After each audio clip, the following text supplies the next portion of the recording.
Well, hello again from the Granite State. My name's Gary, and this is the Restoring Main Street podcast. Thank you for joining us again. Tonight, I have got what I consider a rare treat, and hopefully it's one that's going to be a reoccurring interview.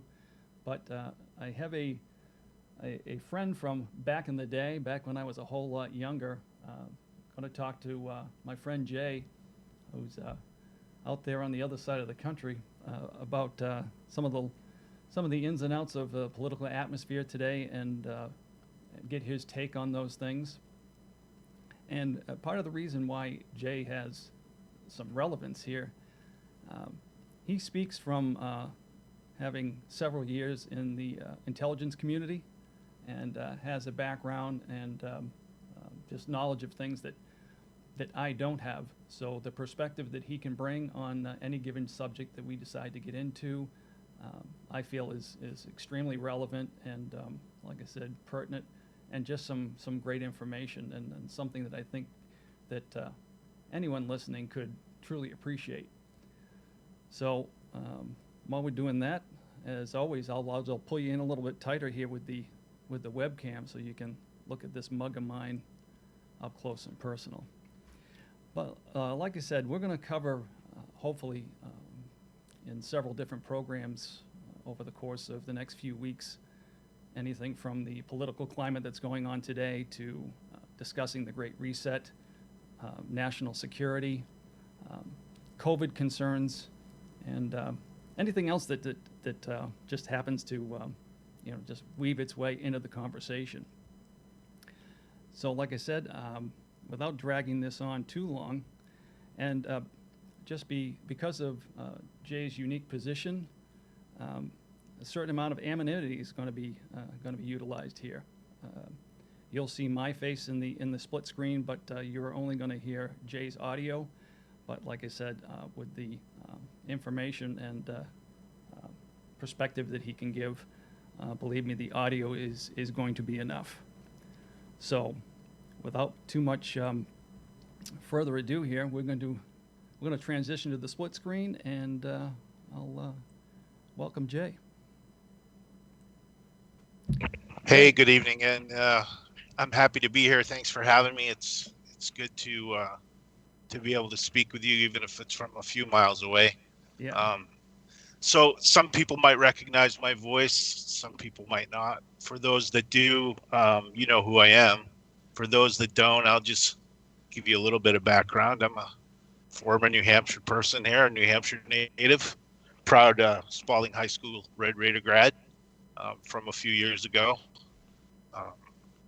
I've spent my entire adult life in public service in one fashion or another, and I've spent several years, as Gary mentioned, as an analyst in the intelligence community and on the Department of Justice law enforcement side as well.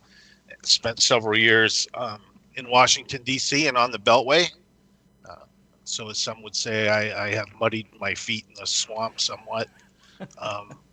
And you know, I do want to preference this by saying these opinions or whatever we talk about are my opinions and are my own, and they in no way represent the opinion of any federal government agency or anyone that I've worked with in the past or will work with in the future. These are totally my observations as an analyst, and a nonpartisan one at that. So take that for what it's worth. The only agenda I have is to carry on a conversation with Gary and you as his listeners, just to try to hope to bring you to a realization that there are some things going on that everybody should be aware of. No, and I think, like I said, Jay, I think everybody can certainly appreciate that and that perspective. Like I said, you come from an area that not all of us obviously have access to, so therefore your opinions on things, like I said, I hold in high regard. Like I said, you've got a perspective that I certainly don't. And just to share with people too quickly, part of the reason that that Jay's here, or we're even heading in this direction, like I said, the format and the context of this podcast has changed a little bit, and honestly, I see relevant topics when it comes to restoring Main Street is anything that threatens our freedom, our ability to move around as free citizens of this country, and to basically achieve our individual goals. So anything that represents a block to that, or something that's undermining the Constitution or our rights, I see that as something that stands in the way of what I call restoring Main Street. So that's part of the reason behind that. So, Jay, we were gonna, I think in our discussions, we were gonna consider starting at this particular spot and talk about the political climate of the day, only because it kind of sets the groundwork for some of the other topics that we want to discuss in the coming weeks. So, is there any specific area that you maybe want to step into first to kind of just kick things off here? Well, yeah, that's definitely kind of a wide open It is. area for me. So just as a little bit of background, I worked under multiple administrations, so not just Republican or Democrat, but under multiple administrations, and so I've kind of seen the difference in philosophy from one administration to the next, and especially as foreign policy is concerned, national security is concerned. And as far as our position and our standing in the world and where America stands as far as how we're viewed by other countries. So I think there's been a great shift. And I basically started noticing a major difference in the first half of President Obama's second term. And by a shift, I mean there was more of a shift towards more of a globalization platform, and not necessarily with America leading that charge as far as being the world leader that we always had been. I started to see that, and I hate to use the word, and I won't at this point in time, socialism, but it definitely was moving towards globalization. And that was something that caused not just myself, but a lot of my coworkers who worked in different areas of analyzing different nations' intelligence began to bring some concerns towards us. So, I mean, if you go through that part of the administration and then some of the things that I think they anticipated were going to happen once President Obama left office, but that didn't work out quite well for them. And by that, I mean, I don't think anyone ever really anticipated President Trump would win that election. And I don't think that even within the Republican Party, I don't think they thought he would win that election. And then once he took office, we started to see a totally different, almost a 180 in the way policies were put forth and the way America was starting to be restructured. And they actually did quite a bit step back from what had been that more push towards globalization, back to putting America first. And now, of course, we're in the first couple months of a brand new administration that really not that new if you look at the history of who's in the top two positions. And now within the first couple months, we're seeing some major changes that may indicate that we're not only going to go back to the position of the Obama administration, but perhaps even beyond what the plan and the goals of that administration were, and not necessarily in what I consider to be a good way. Right. Hey, in thinking back to the Obama administration, and you said like the second term, you started to notice some very specific things. Is there any one key thing that first triggered your interest or caused you to pause and say, "Oh, wait a minute, what's going on here"? Well, so that kind of there were some things internationally that were troubling. One of them had to be our relationship with the United Nations. That organization, we could talk about that all day, but in my opinion, there's some major issues with that organization and what their actual goals are, and maybe some of the efforts of certain parties of the United Nations that would like to see America not be, the global power that it is. But I started to see that push towards um, having the United Nations have more of a say in in United States policy, how we viewed other nations and how we interacted with other nations. And that was the first time that such they were bolder than they had been in the past about some of the suggestions and ideas that they had, and some of the moves they made to bring this treaty more to the forefront, and set America back a little bit. So that was kind of some of the first warning signals. Yeah, and I'm making an assumption here, and I don't know if you can confirm or like I said, or it just stays an assumption on my part. I'm assuming that the Obama administration had let the UN know in some back channel way possibly that what their intentions were, and the plans of kind of leaning in that same direction. I'm sure there was a certain amount of understanding there. Um, I'm thinking, I'm trying to remember the name of the initiative now through the UN that's looking to globalize as many countries as possible. I know now it's basically been rebranded as Agenda 2030, but I'm trying to remember what the previous was. It Agenda 21? Does that sound familiar? Yes, that's correct.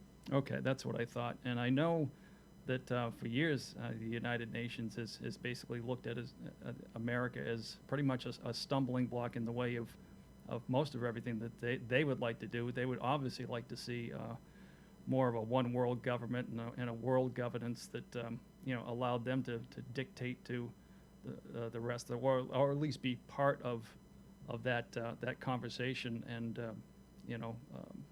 basically losing our sovereignty to their influence. So I know that's always been a goal of theirs, and they've been pushing that for quite some time. So.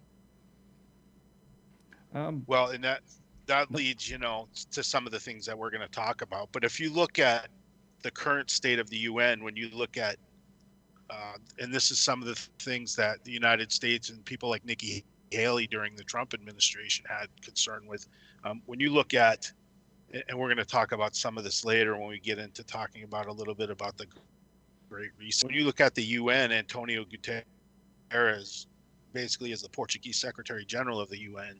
He's also a member of the Portuguese Socialist Party, and he has strong ties to China. Yeah. So I mean, it's little things like that cause. If you're an analyst and you sit back and you look at the big picture, those are the kinds of things that, if you're truly concerned about the security and future of the country, that can't help but catch your attention. Yeah, certainly the case. I'm trying to remember back from during the Obama administration, and forgive me for like I said, my lack of memory in this respect.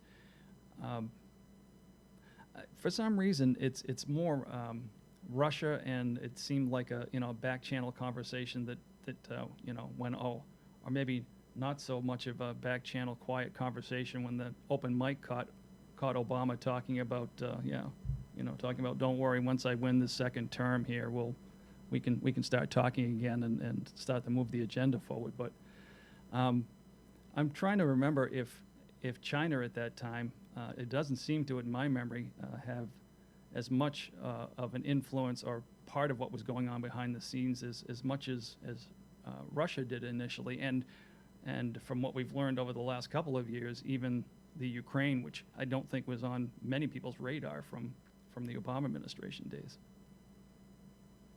So I'm not sure who you think maybe some of the bigger influences were back in that administration, trying to move forward and with the idea of globalism, kind of pushing forward to the years to come. Do you see Russia or China being more of an influence at that time? I feel like that there was more of an open communication with Russia.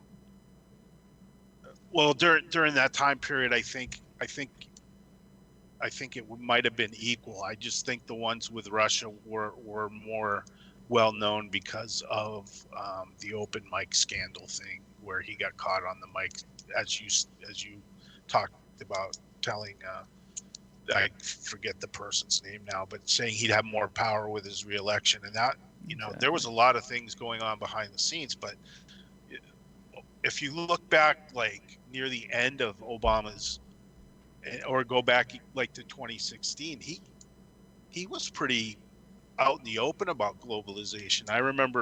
Um, I remember, I think it was on NBC News where he was being interviewed, and he made the comment that, globalization is here to stay. And then he talked about, it wasn't that far after that, he was doing an interview with NPR, and the question was asked, hey, are we moving too, are we going too fast? Do we really know what this globalization's all about?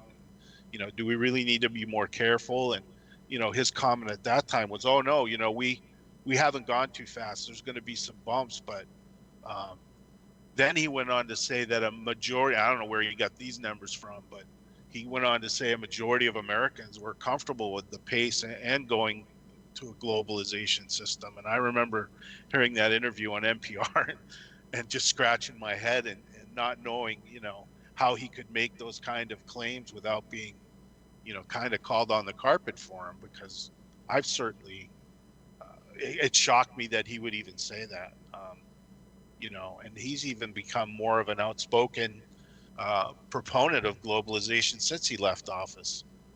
So, I mean, he didn't, in my opinion anyways, near the end of his time in office, he was pretty open about where he thought America should head. Right. Well, I think he's, with what we know about his background and his upbringing, he obviously during his first administration, I mean, he went on his now famous or infamous, depending on how you want to phrase it, apology tour, around the world, which I think kind of gave all of us an insight as to, how he viewed America and America's position in the world, or what was more of his desires of his administration moving forward, is how America approached any given national what I want to say concerns, or how we dealt with any other foreign country, or our place in the world moving forward. I mean, leading from behind was kind of the order of the day back then. So. Well, yeah, and stepping aside, I mean, a good example of that was the Paris Accords, right? Sure. We're going to let other countries determine what's best for the U.S., even though if you look at things like climate change or whatever you want to call it, the United States has drastically reduced its carbon emissions to one of the lowest in the world. But yet, and I know we don't want to go too far down this road right now, but and then you look at the Paris Accords and you look at the two countries that pollute the most are exempt from having to meet any mandates. Right. So I mean, it was crazy, and some of the things he said out in the open, I mean, he did interviews with the Washington Post, and I remember that one that he did in Germany, and there was another one in Athens,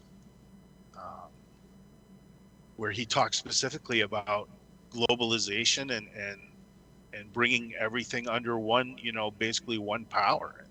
Right. I don't know if you remember at the time, some of the chat groups and stuff at that time said, Obama wanted to be king of the world. Well, I don't know if he pictured himself as head of the UN, but it basically would have made whoever was running the United Nations, in the top seat, would have basically been like king of the world. So. Right. And not to skip over the Trump administration, I'm sure we'll probably shift back and forth, talking about that to a certain degree as well. But I guess my curiosity is, because most people look at Biden stepping into office and consider it partially a third term of Obama's policies. Is there anything specific that, although I think it's they've upped the ante, is there anything specific that you can see right now that is just has been a clear indication of just carrying on where they left off when Obama left office, both he and Biden? Well, the first thing obviously was, I mean, Biden, Biden, President Biden saying he was re-entering the Paris Accords, right? That was Right. the first step. And then, some of the people that he's appointed to key positions were known to be in favor of things like globalization. That's a dramatic turnaround from what, and let me clear this up for those that don't know me or think that I do have some type of political agenda. I'm personally was not a fan of President Trump as a person, but Right. it's hard to argue his policies. Right. And I'll go as far as, and let's go back prior to Obama administration and talk about, President Bush. I was not a fan of a lot of his policies, especially with some of the people he had in key positions, such as Donald Rumsfeld and Dick Cheney. Um, Right. there were issues there, and so it's not just one. It's not just one administration. It was a total shift. And then I think President Trump um, decided that wasn't the course that Americans wanted, and that Right. wasn't the course that he felt was best for America. So this gets convoluted a lot, because what happens is when people talk about America first, some people will take that. Some people on the left will say that's supposed to mean that we don't care about any other country, right? We're just going to put walls up around the country. We're not going to interact with anybody. We're going to do our own thing, and the rest of the world be damned. And that couldn't be the furthest from the truth. I mean, even under President Trump, the foreign aid, even though he put it under tighter scrutiny, he definitely wasn't sending pallets full of cash to countries to try to reach agreements. But Right. we were still, we're still sending money for foreign aid. It was just scrutinized a little bit heavier. Right. And I mean, we can talk. There were a lot of things that I didn't agree with him on, as far as some of the foreign policy stuff, where sometimes you need to have a little more of a hand of a diplomat than, we're going to do it this way because I'm the president.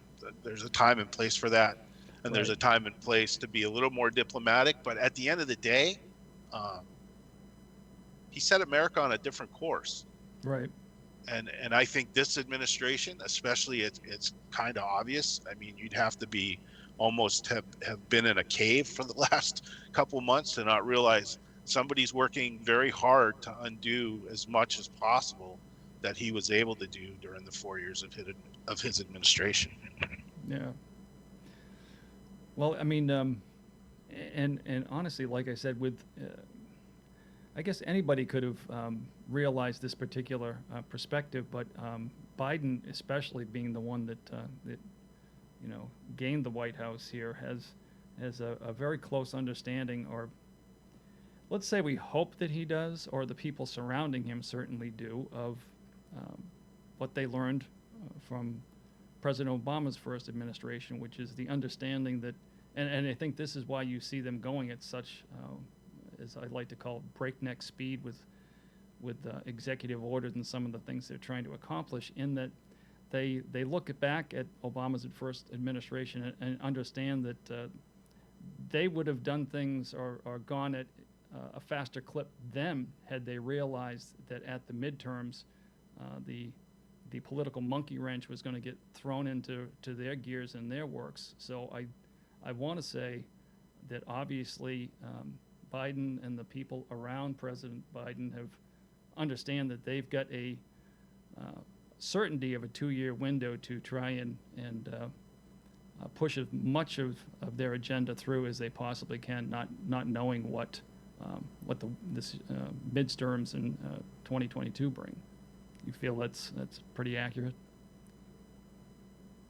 I'll give you two thoughts on that. Number one, I have some major concerns, and I'm not speaking from a conspiracy type theory, or I don't. It's obvious to me from my observations that, and from what I've seen, that something's not 100% with President Biden, and that concerns me. Sure. that concerns me deeply. Now, I can tell you the last couple years of the Obama administration, there were rumors in and around the Beltway that he was already having cognitive issues and that the president had limited some of his duties. So, I mean, we're talking Wow. 6 years ago, and now Right. he's president of the United States. Now, I don't have a way to verify that. I can only tell you what the Beltway talk was. I was extremely surprised, somewhat, to see him actually get the nomination, but I think there were two things that caused him to actually get the nomination. One is the other candidates were absolutely horrible, and all you had to do was watch the debates to figure that out. Right.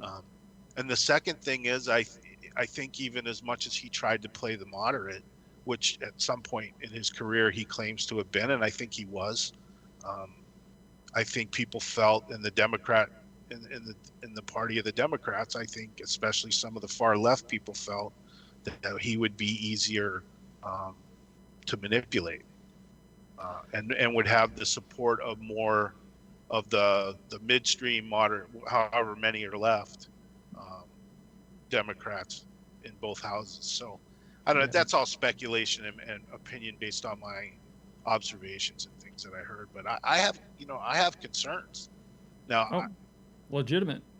Now, whether the whole thing is it's planned for the vice president to take over, or whether Nancy Pelosi did the whole 25th Amendment thing and plans to replace him if he goes too far south. I don't know about that. I can't really speak to that. It wouldn't surprise me, but I don't have any facts to support that. I don't think. What I do think is if he makes it the full 4 years, that you won't see him run for a second term. I don't think it's possible. Right. Not based on the path he's on right now. So it's going to be interesting, but I agree. I guess that's a long answer to a short question. No. I agree. I think the midterms for them are going to be vital, and I didn't want to go down this road yet, but I'll mention it. I think that's one of the main reasons they're pushing HR 1 so heavy, is because that will help pave their way forever. Right. So I think they're going to try to do as much as they can in the next 2 years to kind of lock that spot in.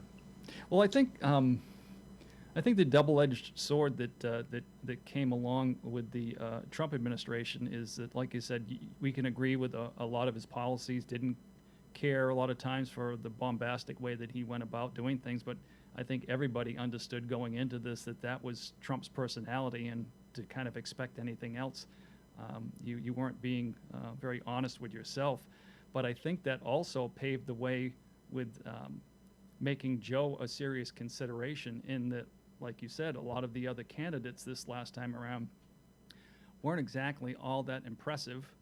I think the general public perception of Joe Biden is one that of more, what I would say, an accepted view of him as not being, certainly being the opposite of President Trump, but certainly most people were okay with kind of overlooking some of the indications that you had even when he was running for office, that there might be a little bit of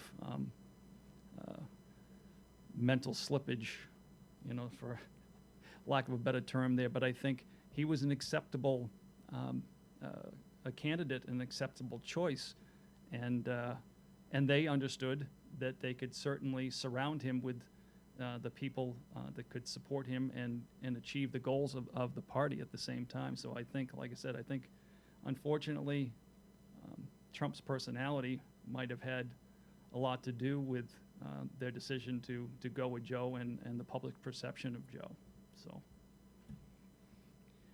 now, yeah, and the really interesting thing, and I'll just touch on this. You started down that road, is I was definitely not. He could have done a lot less tweeting, but sure. he got a. But here's the thing, he wasn't a politician, and he was not expected to do well. You Right. know, some of the, even after he got, if you remember this, first off, we went through the whole, and this should sound somewhat familiar, when he won the election. We went through the whole, I don't know, 3 or 4 months of Democrats saying the election was rigged. And he stole the election, and voting machines were rigged. Remember that? Yes, I do. We went through a couple months of that. It kind of sounds like deja vu with a different party now. But Right. I think they actually, once they settled in and said, okay, this guy's going to be president. I mean, it was obvious, right? Because the first thing they did was he wasn't even in the seat yet, and they were talking about impeaching him. Right. Well, I also So, think that that but was part of a distraction, an intended distraction, because he got into office, and I think he threw a monkey wrench into their plans. I mean, their plans were that Hillary was going to get into office, and I think the agenda that they had intended for the next 4 years, they were positive they were going to be able to continue on, and Trump was their monkey wrench. I agree with that 100%, to the point that they thought Hillary was going to waltz into that office. But once they realized that wasn't going to happen, and they got over the shock and awe, if you will, I think they thought he would fall flat on his face. Sure. And he didn't. He put some outstanding, and I'm only speaking from my personal opinion, he put some really good, he made some mistakes. You know, he left some people in positions that you'll notice that President Biden hasn't. He basically has cleaned house of everyone he thinks will not be loyal to him. Yeah. As an analyst, we can talk about that all day. That brings up concerns. That's one of my concerns about the current administration. But you know, President Trump came in. He kept some people in positions that had been Obama appointees because he thought their loyalty would be to the United States. And we can debate whether or not that turned out to be true. But he, for the most part, the things that he did, I think, shocked them. I don't think they expected him to have the level of success with the economy that he did. And I know there's some people out there that are still going to claim this was Obama's economy, where he was just riding the horse from the previous administration. But he was able to do some good things. And I'll just leave it at that. I mean, from a foreign policy standpoint, and from the standpoint of the wars that he inherited, he was able to do some pretty good things. Not all of them that I agreed with, but you know, I'm not a policymaker.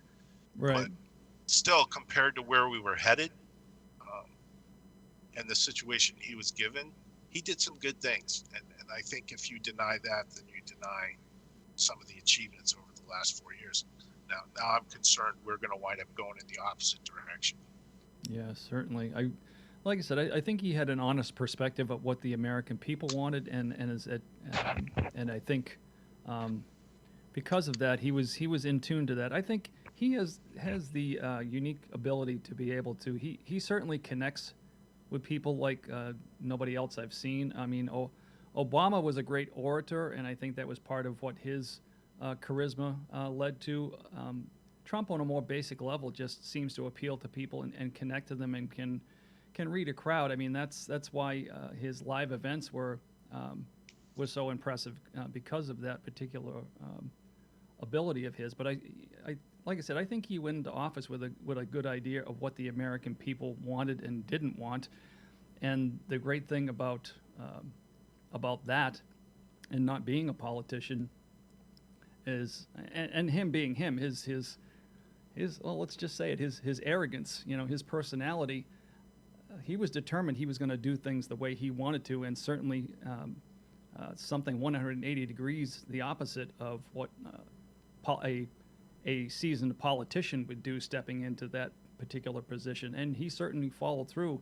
And you know, the advent of social media and being able to speak directly to the public without the filter of the media, you know, basically spinning everything that you say, whether you liked his tweeting or liked what he did to respond. And you know, he certainly wasn't taking whatever they dictated from. He was not in the defensive. He went on the offense a lot of times, not accepting their narrative and having to backpedal from that. He basically, you know, set the narrative and doubled down on things. And I think uh, that confounded them more than anything else as well. Yeah, and I think he definitely lacked patience for some things. I mean, Businessman, he that's was why. working. Yeah, I mean, he's used to being the guy calling the shots. Yes, But I think, and he's used to, you don't do it my way, you're fired type of thing. Well, that doesn't work in the, obviously in world politics and foreign policy. That's not always the way you want to go. And, right. and quite honestly, if I'm being 100% transparent, he made a lot of mistakes during this last few months of his presidency that probably cost the Republicans the Senate. Um, I we can debate all day, and I'll be the first one to tell you there definitely are some issues, and we're really starting to see them now with the election integrity, and we're seeing certain states, and we can talk about this another time because that's a whole nother rabbit hole. But Certainly. I mean, we're seeing states start to take some steps to try to correct those issues that they felt they had. And of course, now the Democrats are calling that voter suppression, and we can debate that too. But um, I think he was so focused on whether or not the election was rigged that he didn't focus like he should have um, on the Georgia race. And I think the statistic that I read, they estimated after the election, over 700,000 Georgia voters did not vote. Wow. I didn't Um, see that. in the Senate runoff. Right. So a lot of those were from rural counties, which tend to have more of the Republican support. So, I mean, I don't have a crystal ball. The one I have or had is pretty foggy, but Right.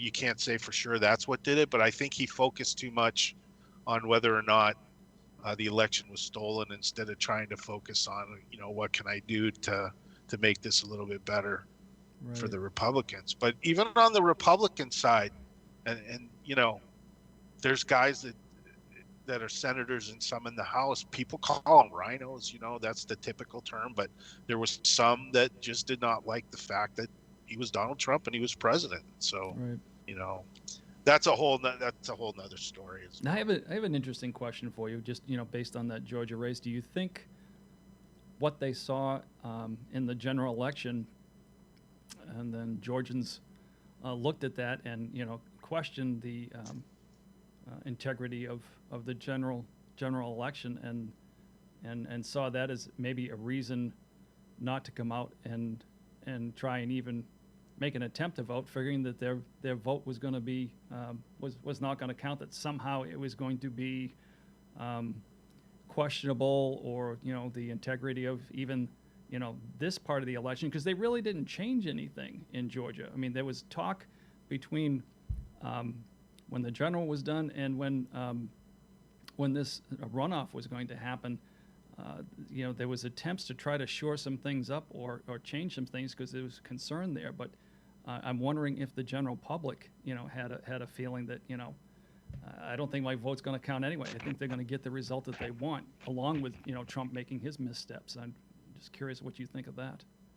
Yeah, I think there's some legitimacy to that statement. I think, um, in reverse, there's states that are, primarily blue, where a lot of red voters stay home because they just don't think their vote's going to matter. So, I mean, that's a given, and unfortunately, I'm the type of person that thinks I'm going to vote no matter what, even if my vote counts, even if it's for the losing party, right? But it's just Right. I'm going to vote anyways because it's one of my rights as an American, and I take those rights very seriously and I keep them very close to my heart. But Yeah. I can see where people get frustrated, and that's some of the. I've heard a couple different philosophies on this, or a couple different theories, I should say, not philosophies. But if you remember, there were two, and their names are going to escape me. There were Right. two Republicans in Georgia after the presidential election that said, "Oh, the vote was stolen. You guys are just wasting your votes." And I think that had a lot to do with it. Now, Li- I've Lynn heard Wood. that was intentional. Yeah, I heard that was intentional. Now that's one theory, Right. but the other one was, why would you say that? How could you not have enough, knowing how important the Senate race would be? if you were going to lose, if you already didn't have a majority in the House and you had just lost the highest office in the land, why would you even mistakenly utter those words, knowing the Right. most important race, maybe even more important than the race for president, was that Georgia Senate? Why Yeah. would you make those comments publicly? And then, following that, um, yeah, I'm trying to remember if it was USA Today or New York Times or Post that estimated something like after the polls and about 2 months after the vote, just here recently in the last couple of weeks, they had an article that said like 700,000 Georgia voters did not vote in the Senate runoff. Yeah, I didn't. Like I said, I didn't see that. That surprises me. That's something that I hadn't heard. But you can look, right?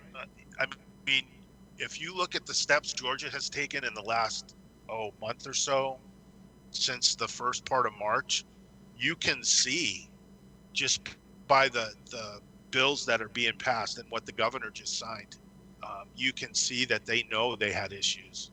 I Right. mean, now the Democrats are calling it voter suppression, but all they're basically asking, or what they basically signed in was uh, making sure there's like some form of ID, whether it's a driver's license number or last four of the social security number, and make sure that absentee voters have to sign something that says it's actually their vote.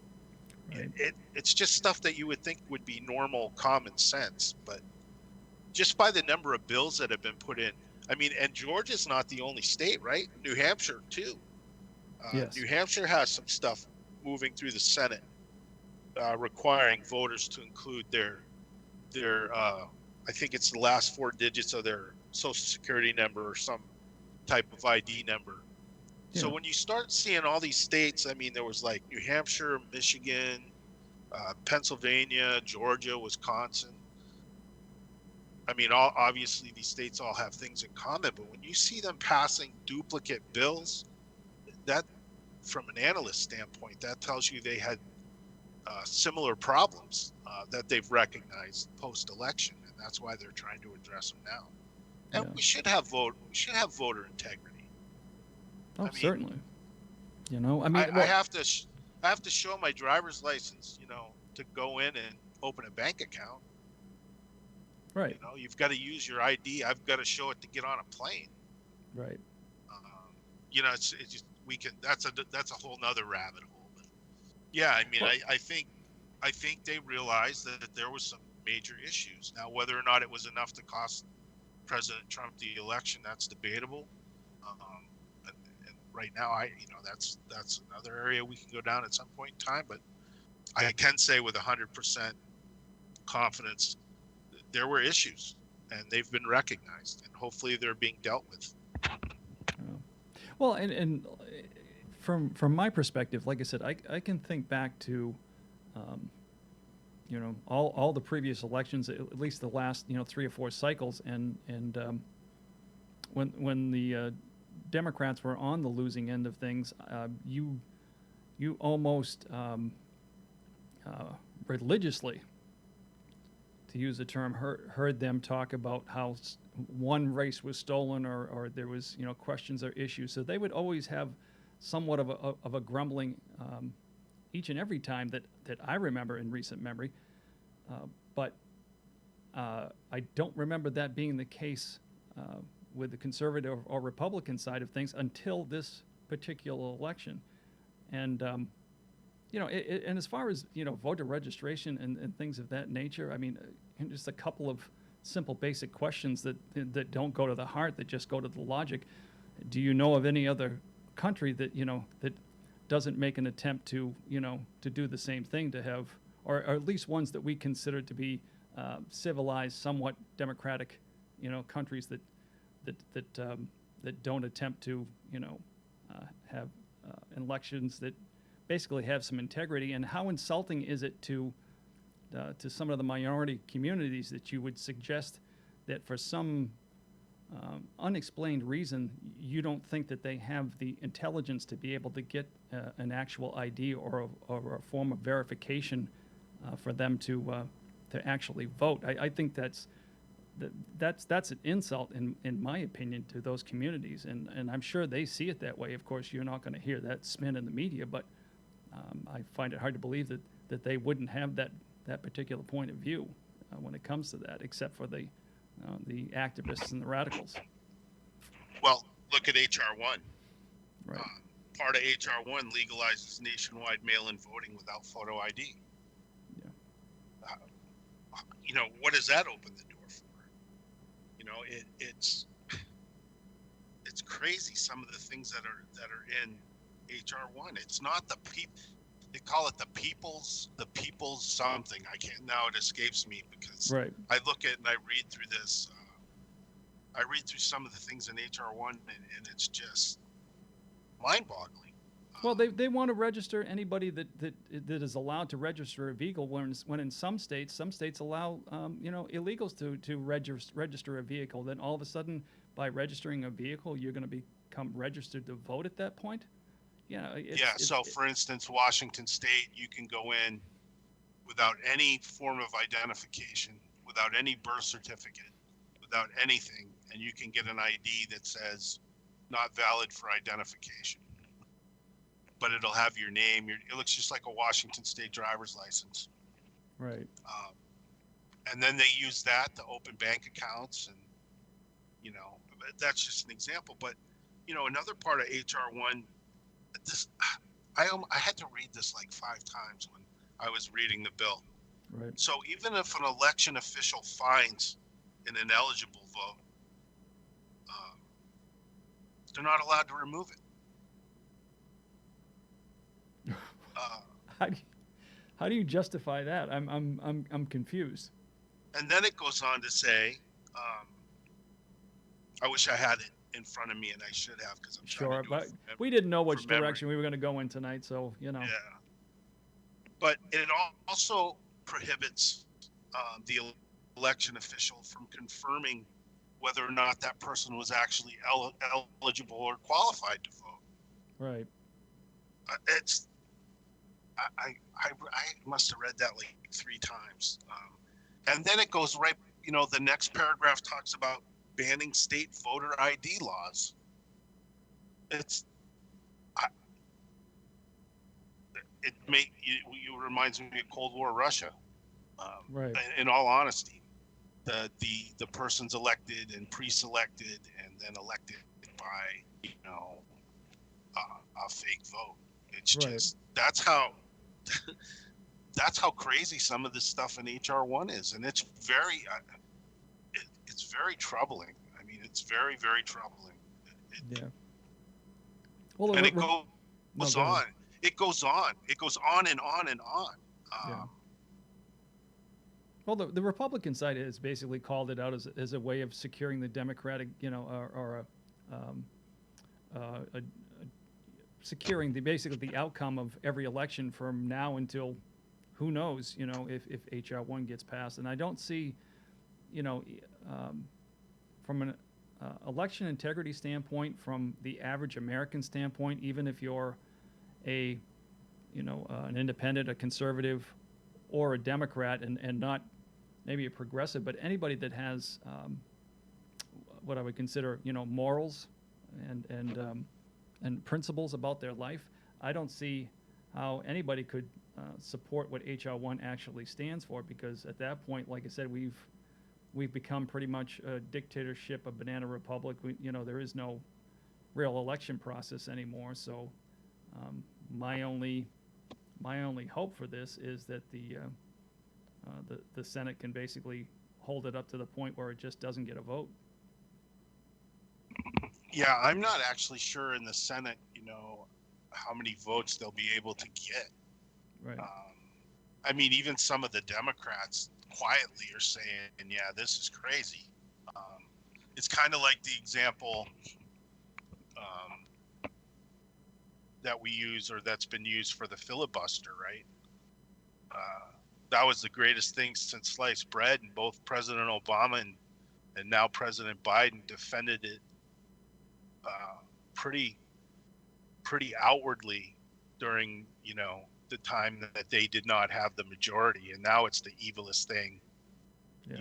ever. It's Jim Crow, and it's voter, it's it's suppression of the people, and now it's all these things, despite the fact the Democrats used it something like 300 times and the Republicans used it once. Right. It's crazy, but it'll be the same thing with this. If the Republicans had the majority and they were to file something like this, um, it would be like the end of democracy. It would Oh, be the certainly. end of the constitutional republic. Right. And that's this is a very, out of all the crazy things I've seen come out of the House, and there's been some really crazy things. This one is really troubling because it could change elections like we've never seen in the history of this country, um, on a national scale, anyways. And it's, whether it should trouble you if you're if you read this honestly, and even if you're a Democrat, this should bother you. It should greatly trouble you. Yeah. Um, And like I said, it's been obvious to me over the Trump administration, and I think obvious to most, that with AOC and some of the other radicals actually getting elected into office, that you've seen a complete change in the Democratic Party. I mean, most of what they've tried to do in the past, even though they may have the same objectives, they certainly tried to do it more covertly. They weren't as open or as pushing the radical side of their agenda. But I certainly the party has shifted, and that is more the norm than what you would call a normal, or what I remember, a Democrat, being at one point, basically a party with a different point of view of how to get from point A to point B, but openly they certainly weren't discussing these radical changes and things that would lead you to look at the way we conduct our elections and the way we run this republic as shifting more towards socialism / communism, progressive, dictatorship, or fascism, all of what we see going on right now. I mean, it's like I said, you saw the kind of rise during the Trump administration, and now you see the culmination. Like I said, they feel like they've got a 2-year window to push as hard as they can, and as worried as we can be at looking at HR 1 and some of the other things that are going on right now, I think it's just the tip of the iceberg. There are other things that they have planned that I don't even want to speculate at this point.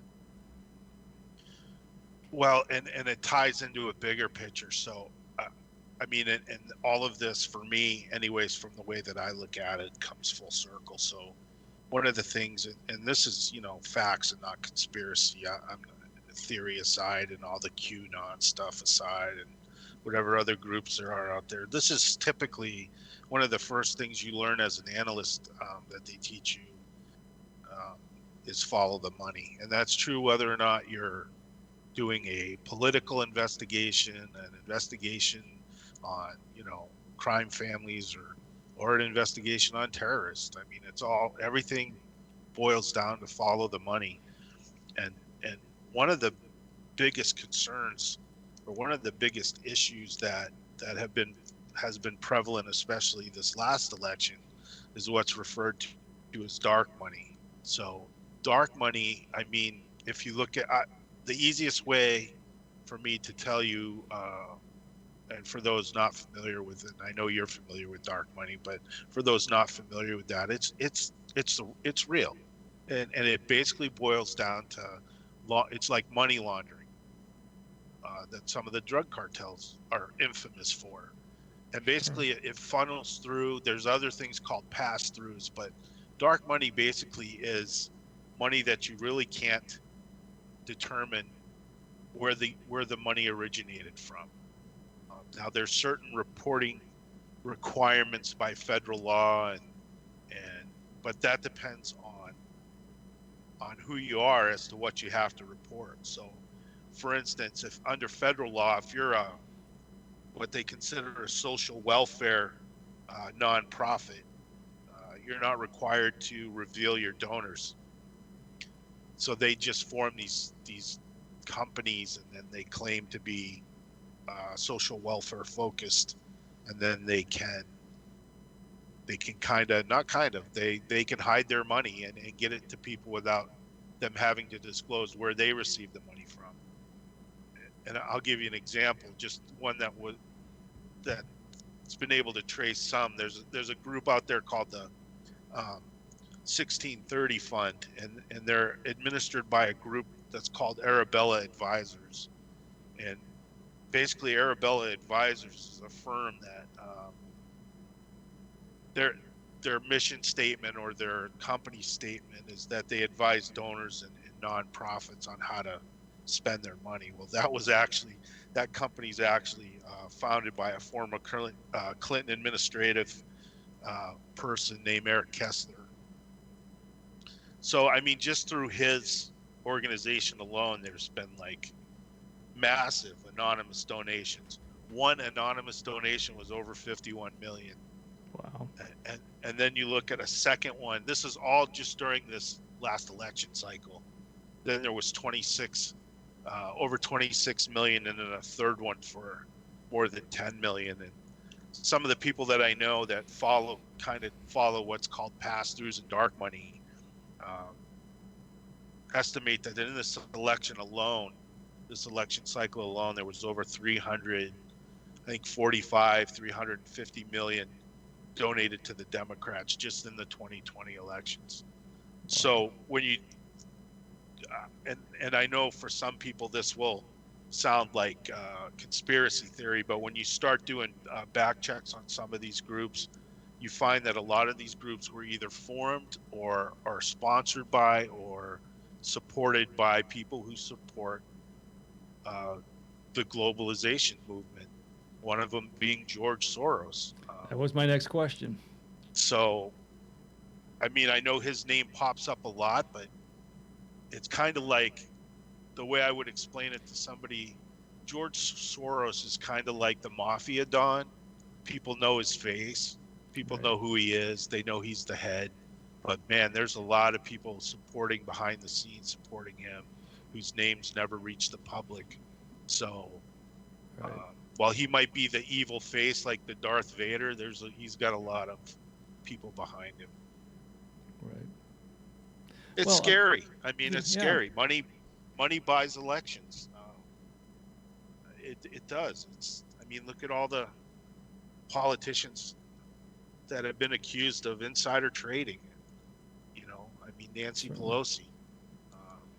Buying Tesla back a couple of months ago, right? You know? Yeah, before he made his big announcement, she made a few billion off of that. Right. But she's not the only one. I mean, no. That happens on both sides. That happens on both sides of the aisle. That's not just the Democrats. Well, certainly, I think that's why you don't see enough pushback.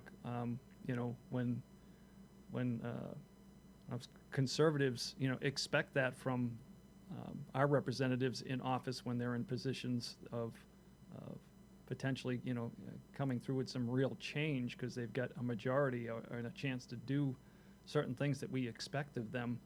When you don't see them push in those directions, to me, and like I said, this is speculation, but to me, it's just common sense. When they've campaigned on this, and I know politicians are famous for campaigning and not following through, but for me, it's an affirmation that their hands and their fingers are into some of the same things that we're accusing, politicians on the other side of the aisle doing when we're not when we are in positions of power, not advocating for those changes that we've talked about, in the run up during the election. So, yeah, it's happening on both sides.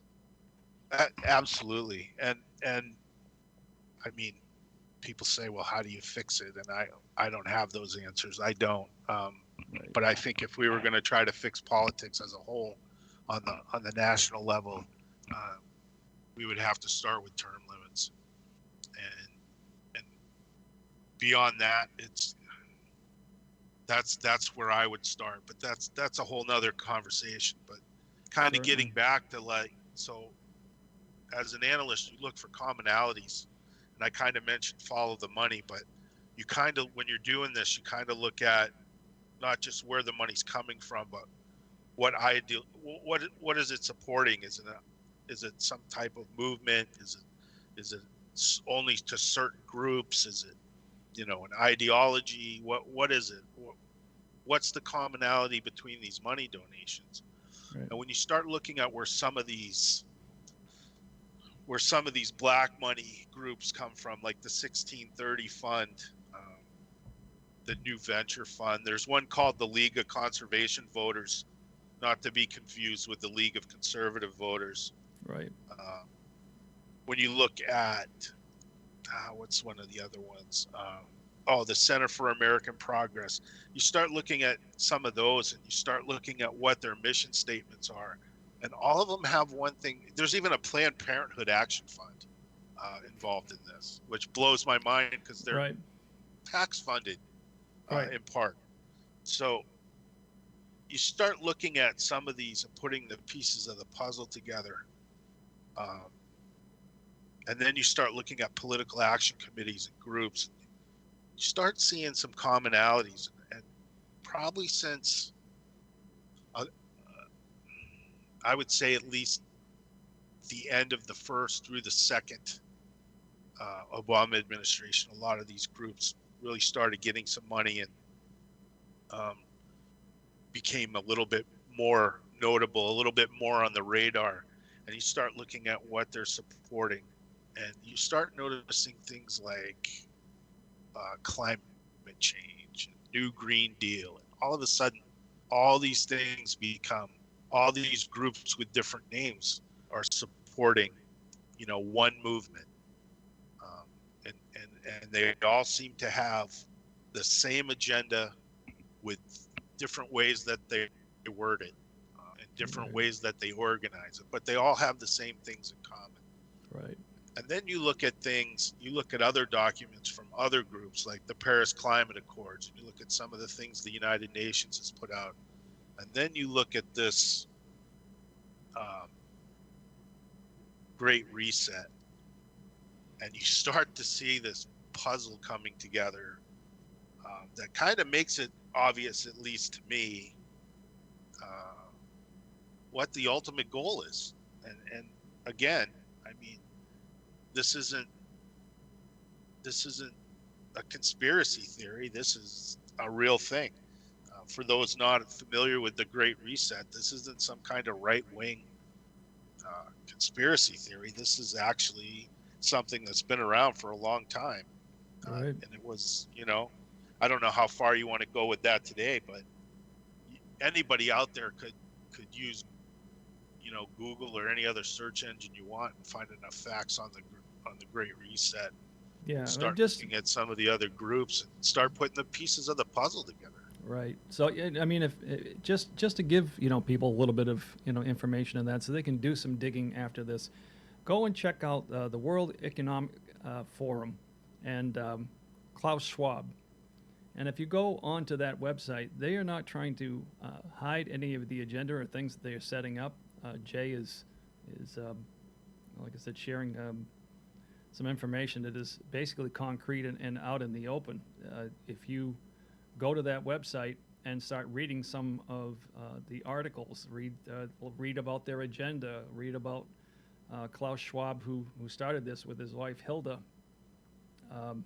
They're not a group that necessarily has what I would call power, but what the people that attend their summits and their meetings and the gatherings that they have to talk about the future of the world and the direction that it's going, the people that attend certainly have power around the world, and I think you would be extremely surprised to see, like I said, who's involved, and what their agenda is and how it ties into with the UN as well. So, yeah, like you said, it depends, like I said, how far you want to go down that rabbit hole tonight. But I figured I'd throw that out there for people. Go check out the World Economic Forum and read a bit on that page. There's plenty of information there for you to try to understand why Jay is bringing up the fact that it all seems to have a cohesiveness to it and a direction. And I think it's, I mean, the speculation is that this is something that's been in planning, or we can trace it back definitively to around 10 years ago, but I'd be willing to bet that it stretches much further back than that. But Yeah, so I mean, I can give you kind of the 30,000-foot view for those people out there. I know you're very familiar with it, Gary. You're probably one of the few people outside of my circle that I've talked to that seems to be well educated on this whole deal. yeah. Other people just seem to hear of it in passing and kind of, either brush it off or don't pay much attention. But when you start connecting the dots, it's a little bit worrisome, a little bit troublesome. So, Klaus has been around since the early 1970s. He's been pushing this, and he's German. And engineer too, if I remember correctly, right? I think. Yeah, and he's made himself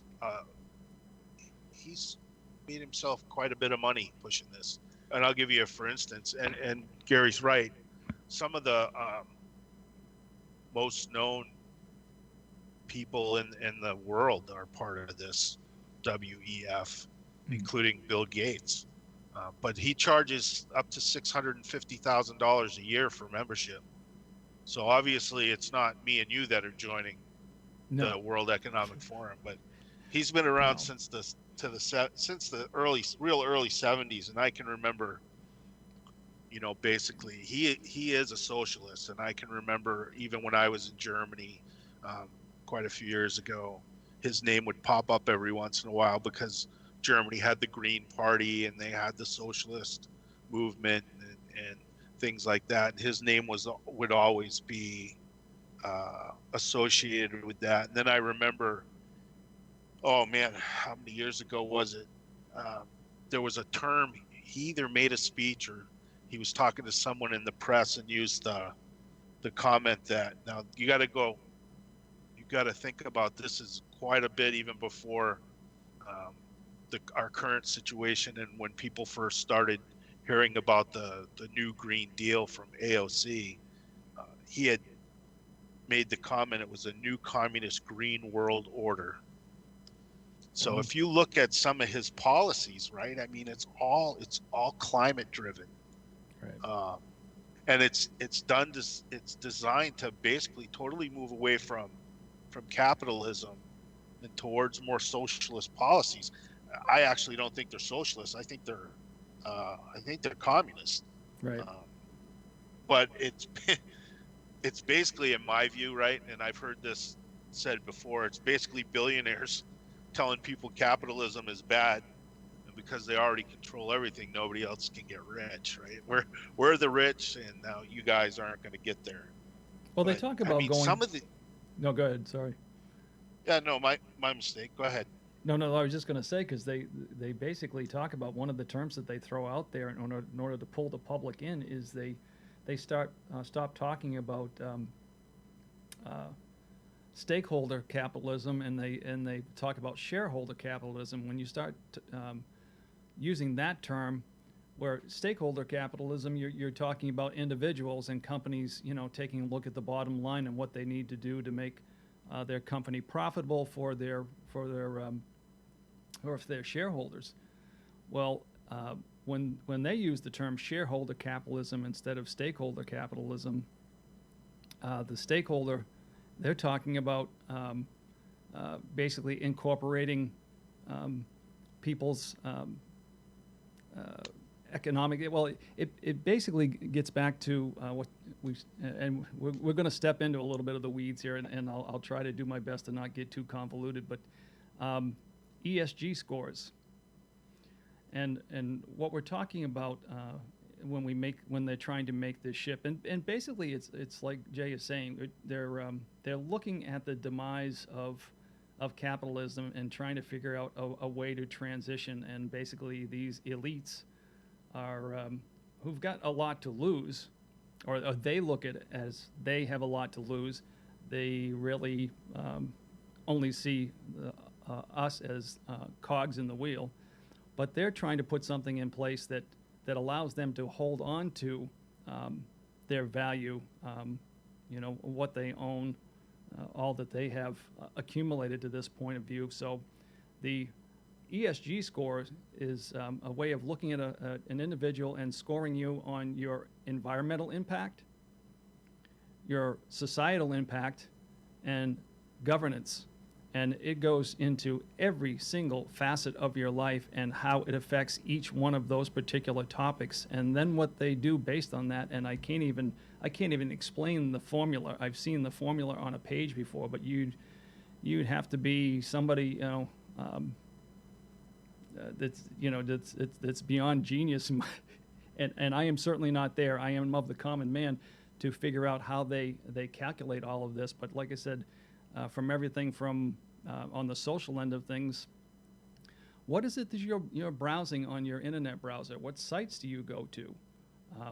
Why do you use a certain browser that tends to not hold on or capture your history?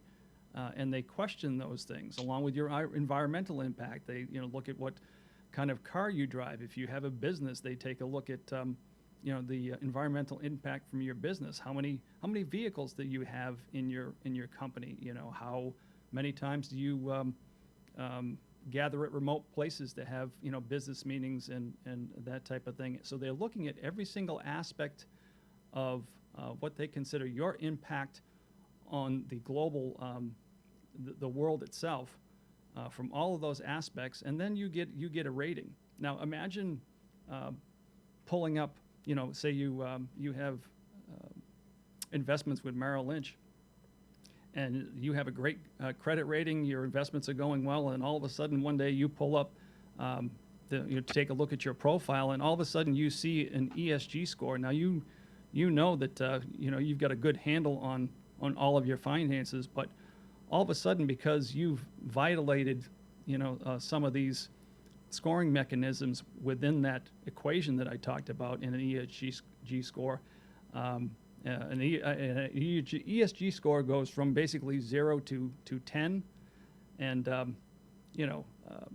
as far as you're concerned, from what you know, everything with what you do financially is fine. But all of a sudden, you look at your ESG score and you got a 4.8 out of a possible 10, and now that affects with the way they're going to approach financing. That approaches that affects banks looking at you, whether they consider you a good risk or not. So those are some of the things, like I said, and at some point we will get deeper into the whole Great Reset. That might be one or two shows, because honestly, there's so much to cover in order to try to give you a decent background behind that.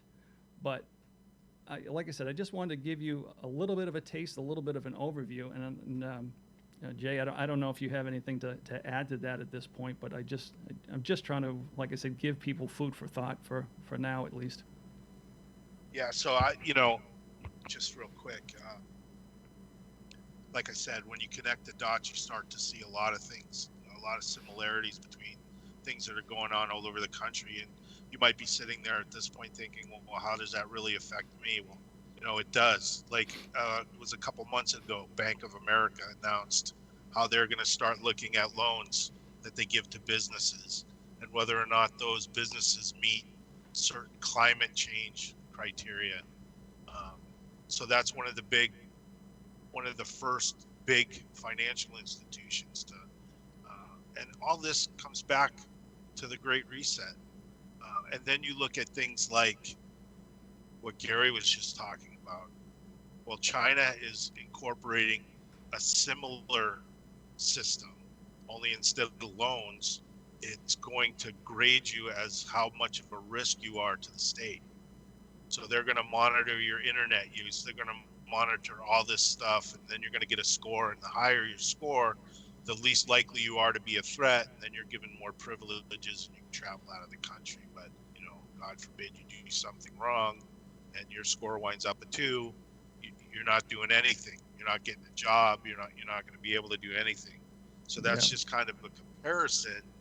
But I mean, I used to think, quite honestly, when I first read some of this years ago, when it first started gaining a little bit of traction, and I kind of, really, when I was in Germany, didn't really pay a whole lot of attention to this guy, because when you read it, right, it's like flat out, to me, it was nuts. I was like, this will never happen to any developed country unless it's already communist. But I mean, he, as part of the World Economic Forum, it's basically, I guess the best way I've heard it described is it's like a book club for woke billionaires.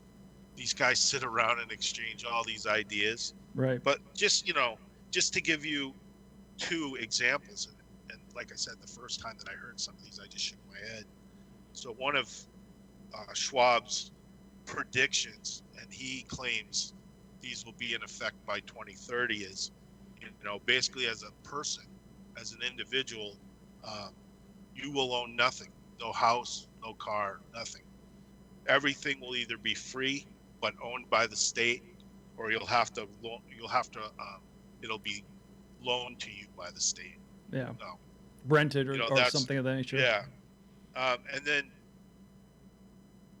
one of his main points is the U.S. will no longer be a leading superpower, but a handful of countries will dominate and be the leaders of the world. Sounds like the United Nations to me.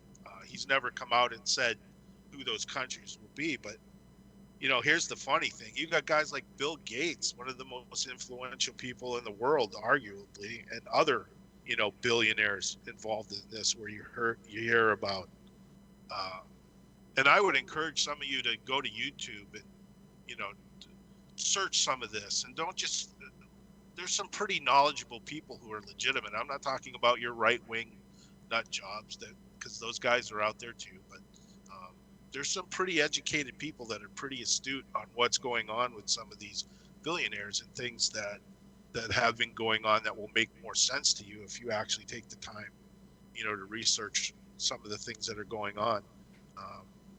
But some of it's crazy, and part of the problem with it now is that it's gained traction, and it's kind of morphed.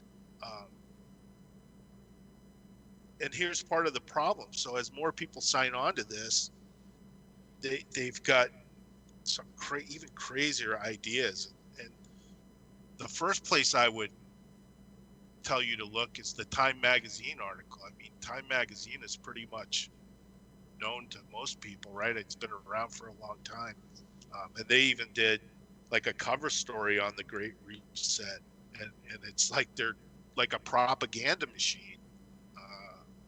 But some of these people that have jumped on this have expanded it. They're talking about like demilitarizing the United States, and it's just,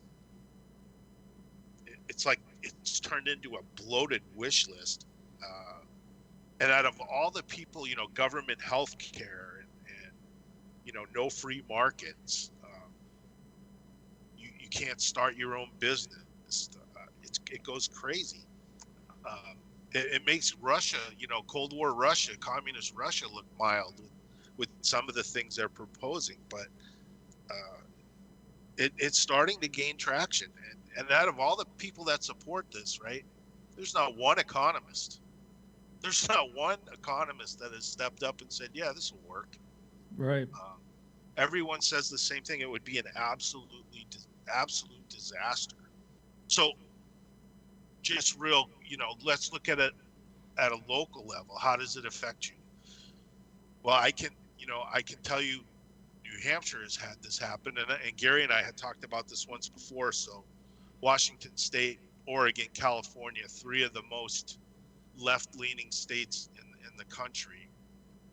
There's almost like a blueprint for this. And once again, I hate to keep using the term connect the dots, but it's what I do, and it helps to make the picture clear. But if you look at California, Oregon, and Washington, they've all instituted or tried to institute low carbon fuel standards, which is basically a gas tax. And for example, in Washington State has the second highest gas tax in the nation. It's almost $1. Just the tax alone is approaching $1 a gallon. California has the highest, but it's always like neck and neck between Washington State California is who can have the worst policies. A race you don't want to win. Well, in Washington State, they're pretty proud that their governor for like 5 years running has been named the worst tax and spend policy governor in the nation by the Cato Institute. But you start looking at that. Well, let's back up to when Washington's governor, Jay Inslee, ran for president here in this last election. Everyone knew it was a joke. He couldn't garner even 1% of the vote or 1% in the popularity polls. But Jay Inslee's been in Congress before. He didn't last long, but he was trying to basically get a position on whoever was to be elected administration. And he wanted to be like the ecology guy, right? Or something along the lines of environmental. That didn't work out for him either. But when he was running for president, one of the first trips that he made was to New Hampshire, like most other candidates. And It wasn't 4 days, not even a week, a full work week after he left New Hampshire, that New Hampshire state Democrats rolled out word for word the exact same low carbon fuel standard tax that was being proposed in Washington state, almost word for word. Right. So they all these, that's not a coincidence because it's the same one as in California. It's the same one being proposed in all these Democrat-run states across the country. Right. It's not by coincidence. It's by design. It just, it baffles the mind that more people don't see this and recognize it's not conspiracy theory. It's real and it's happening. Well, it's a blueprint, and it doesn't surprise me to see that Jay Inslee basically came to the state and started spouting those things, and we started hearing the same rhetoric when he left, and I have the feeling that most folks listening would say all of this sounds so radical, but how would you end up achieving these goals? Because the most reasonable person, no matter what side of the aisle that they're on, would listen to this and say, I'm not on board with this. Well, the way a lot of this, the premise of this works, the way they get around that, and like I said, trying not to go too far down this rabbit hole, but at least this needs to be mentioned, is public-private partnerships. And what that basically is they don't need you to come on board. They're going to drag you kicking and screaming, and the way they get around you is that, as you've watched in the media, you've seen over, it's made itself even more obvious, over the last few months or over the last couple of years, is these big tech companies, big companies in general, whether it be Coca-Cola or whoever you could, Amazon, any of them, they're the ones that are actually going to work behind the scenes with the government. Basically, that's what public-private partnerships is talking about, is business basically crawling in bed with the government, something that the Democrats used to, yell and scream about, these big bad businesses. Well, now they see a benefit to each other, understanding that for the government perspective, the way to get around the Constitution, the way to achieve some of these goals that they're looking to do, and not necessarily incur the wrath of the people or give them a voice, is by involving basically, private companies. And when private companies start to pressure you from the outside, outside the legislative process, well, they can certainly steer the masses in the direction that they want to go, because it's not something you're voting on, it's not something you're deciding on. They're basically pressuring you into things. Talk about Facebook and its censorship of certain viewpoints or opinions, and we've seen that in Facebook and Twitter and in a lot of social media platforms. Well, that's part of what you're talking about there, that outside influence that doesn't have anything to do with an elected official. But when you're talking about, business crawling in bed with government, it basically gives them a leg up. When you hear, having a brain cramp here. Facebook CEO, Mark Zuckerberg. When you hear Mark Zuckerberg and Jack Dorsey, from Twitter, start talking about the fact that they almost welcome a certain amount of government intervention and regulation. Well, why would they do that?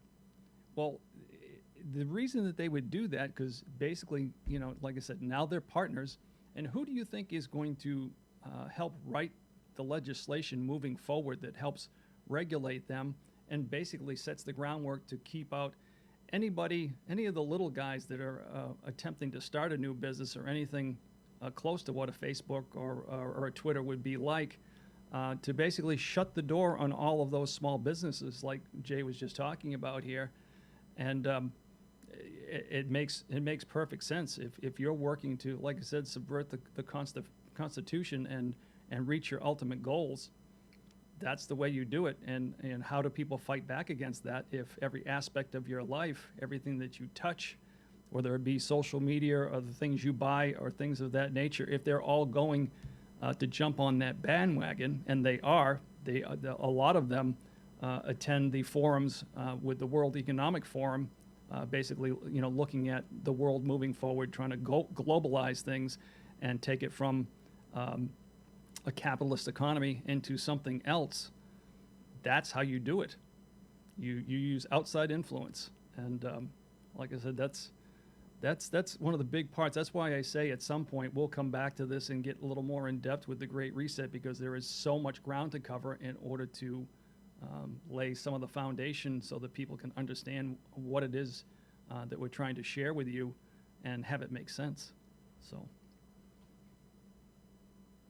Yeah, spot on. And I had to laugh because I remember at one point in time, I was reading one of Schwab's points was, and at the time I just kind of scratched my head and said that's kind of out of left field. But he had made on his 8 predictions for things that will occur or need to occur by 2030. He was talking about eating meat in well-developed countries would be restricted. Yeah. And I was like, what? And then how many weeks ago was it Bill Gates came out and was talking about plant-based food and the need to eat more plant-based food, and exactly how we shouldn't be eating as much meat. We need to preserve it. And then it was about a couple weeks after that, I read that, and I still haven't done the research on this, but I plan to, that he's buying up hundreds and hundreds of acres of farmland.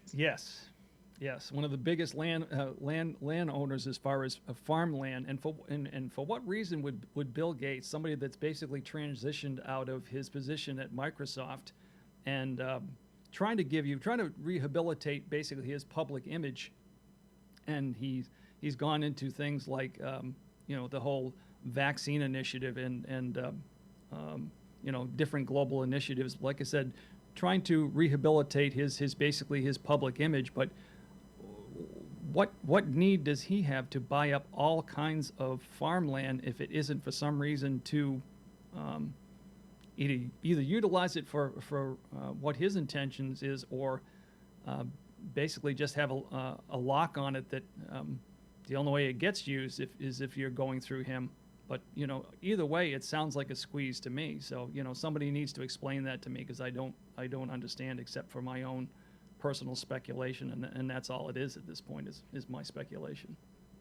Yeah, like you said, that's definitely a I mean, that's a topic that we could take, and anybody that does the research could take down quite a few rabbit holes. I mean, it's, once again, I hate to kind of come from an angle of conspiracy theory, but when you look at national security and some of the intel that goes out there, when you talk about the World Economic Forum talking about all these things need to take place by 2030, and China talking about they will be the world power by 2049. I mean, it doesn't take much to go from point A to point B. So, let me make something clear. First and foremost, and I talked about this a little bit in the beginning, I'm not a partisan politics person. I very much don't like politics for self-gain. I am very much um, an American. I've been to places that many people couldn't find on a map without grid coordinates. I've seen what it's like in third world countries. I've been on the ground in third world countries. I've been to other well-developed countries. In my service, I've been all over the world. And I can tell you without hesitation that this country is the best country and with the most opportunities of any country in the world. And that's, if we're going to preserve that, if that's the route we're going to continue down for our children and our grandchildren and further down the line, then people are going to have to wake up and realize some of the things that are going on. And that's my point. I don't care if you're Republican or Democrat or independent, or, if your goal is to destroy our constitutional republic and replace it with something like this, I don't care what you call yourself. You're an enemy of the state. Yeah. And that's kind of how I view it. Yeah. Well, I mean, and I, like you say, I mean, it's a very straightforward point, one that's been driven home multiple times, and you don't have to be, in my humble opinion, a rocket scientist to recognize it. Why are there so many people that basically risk their lives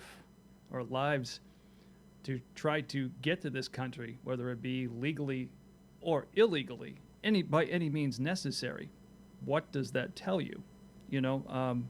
Because they understand that this is still as corrupt as different parts of our society is at this present time.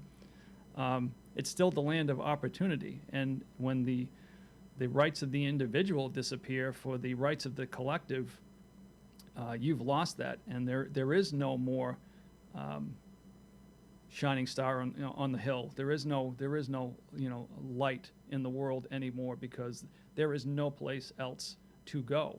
And to me, what people need to decide and think about doing, and this kind of, not to get too far off topic here, but to share with people, one of the things I'm considering for restoring Main Street, and I know if anybody has seen one of the recent posts, I've started to do a little 10-minute spot called Quick Hits. Well, I'm thinking of doing something similar to that, and basically, from a very simplistic standpoint, going back to pointing out different parts of the basically the Constitution, and just doing little bits and pieces of the Constitution, because from a standpoint of the individual and where is there a place to start, my opinion is possibly the best place to start, along with educating yourself and going out and checking some of the information that you heard tonight. Certainly research what we've talked about. Don't take it from us at our word. Check into it, but let's get back to the way our founding fathers laid out the Constitution and the articles, what government is supposed to do, what they're not supposed to do, and then start looking from a state perspective what you can start doing in your individual state to shore up some of those federalist ideas. Everything, the government was given very limited things that it was supposed to be able to do, and that has been distorted over the years and the generations, and that can be a whole other program. But the way you start to maybe secure that and pull that back in, or give it to the best attempt to pull it back in, is that you start looking from your own state's perspective. What can you do locally with your own state governments to try to shore up some of those things that the Constitution promised us and laid out for us to to basically conduct our society in a civil way? And basically, we give just a portion of our rights because our elected officials are supposed to be our servants. So what they're allowed to do, the Constitution gives them a small portion of those rights. We give them to them because they are our servants. And anything that's not laid out in Article 1, Section 8, as far as the legislature goes, all of that reverts back to the states. If you read your Constitution, that's what it talks about. So That's what we need to start doing. And what I think I'm going to start doing in relation to that is quick little, like I said, 10-minute segments, kind of like my quick hits, only just taking different pieces of the Constitution and the Bill of Rights, and then sharing those again with you just to give you an idea, and maybe people will go back and take a look at those things and internalize them a little bit more. You know, make yourself a little more familiar with them, because I mean, I have to be honest. You know, there was a short time ago when I had lost sight of a lot of that and had to go back and do that myself, and I continue to do it to you know, to reinforce what it is that I believe, and you know, the way this country was supposed to be, what the intention was, and how we have drifted so far from that. It's very scary. Yeah, I think you hit the nail on the head, and that was going to be one of my, you know, kind of, for if we're getting ready to close for this I think podcast, you know, we'll wrap things up. That was going to, yeah, that was going to be one of my closing statements. Is one of the things that I don't know when it happened, and I don't know when we lost sight of it. And believe me, I've tried to find out, but you know, politicians, Congress, the Senate, they weren't created to rule us. They were created to serve us. And Gary, you hit the nail on the head. They're not doing that.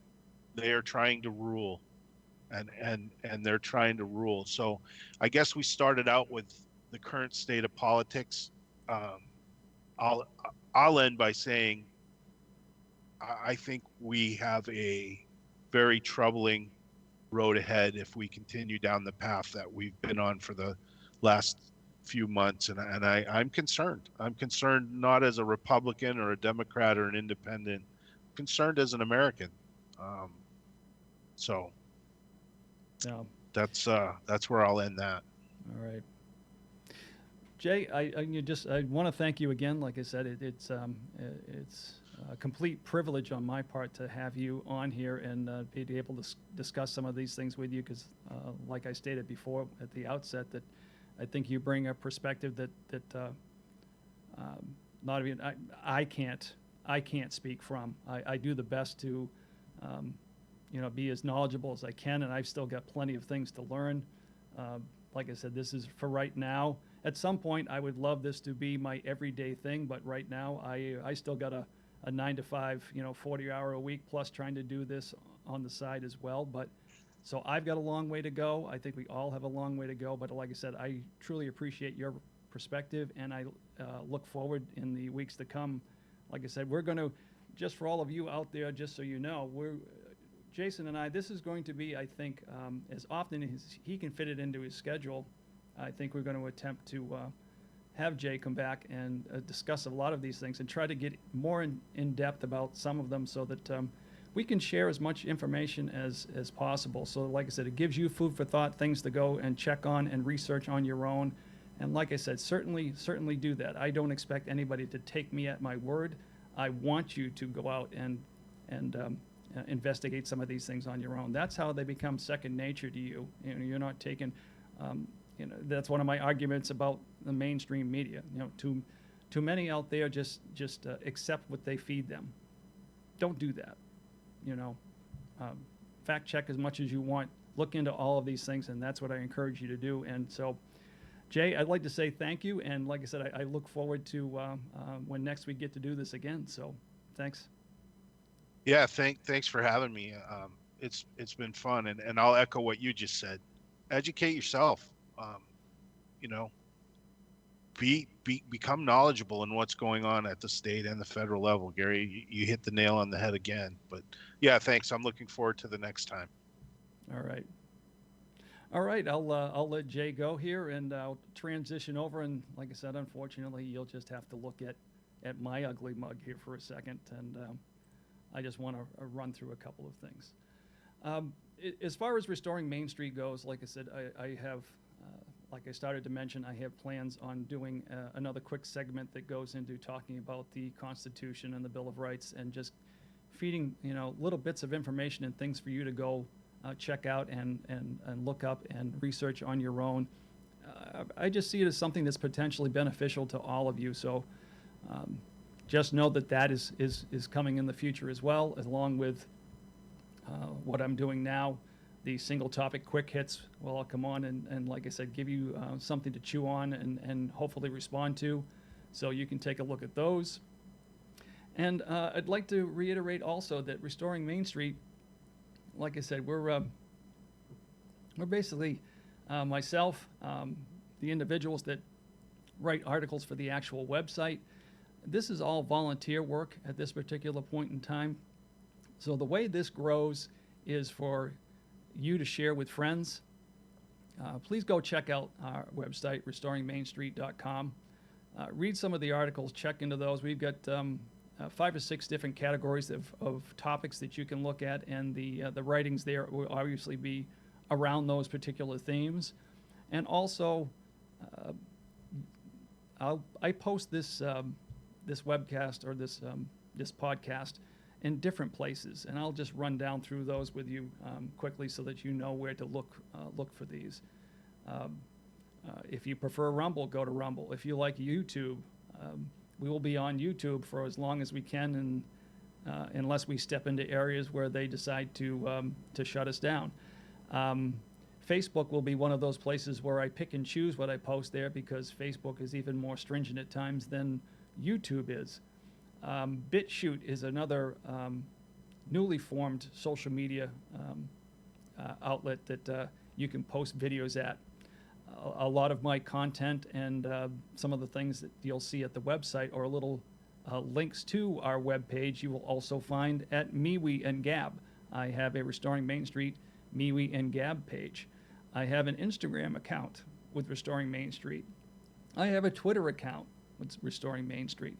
So you'll be able to find us in a lot of different areas, and I encourage you to, if you find this information and what we're trying to do of value, and I certainly hope that you do. Our intent is to provide things that are meaningful and beneficial to you. Then I would ask that you would support those particular pages, like and follow them, share them with your friends, and like I said, we're doing this for a very important reason, because anybody that's involved with Restoring Main Street basically feels that there's this information that's not getting out to the general public, and we want to share those things that we don't feel is actually reaching you. So that's our intent. And I guess that'll wrap things up for this week. And once again, just thank you for tuning in. Thank you for checking this out. And as I always leave you with God, freedom, and family. God, freedom, and family, yes. Because if we lose the first two, our families are doomed. And like I said, there's nothing more important than those 3 things, in my opinion. So thank you so much for your time, and hope to see you next podcast.